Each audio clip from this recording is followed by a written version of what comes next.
Joseph Vijay எனும் நான்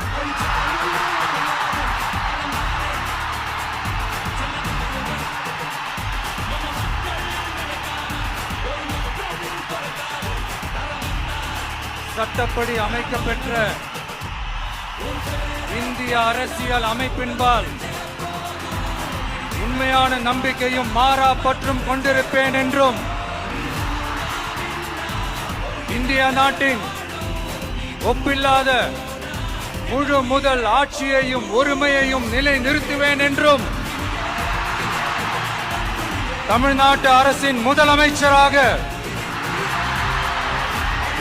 உண்மையாகவும் உளச்சான்றின்படியும்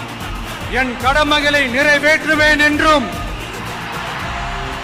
அரசியல் அமைப்பிற்கும் சட்டத்திற்கும் இணங்க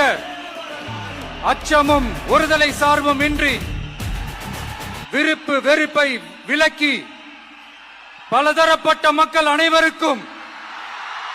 நேர்மையானதை செய்வேன் என்றும் ஆண்டவன் மீது ஆணையிட்டு உறுதிமொழிகிறேன்.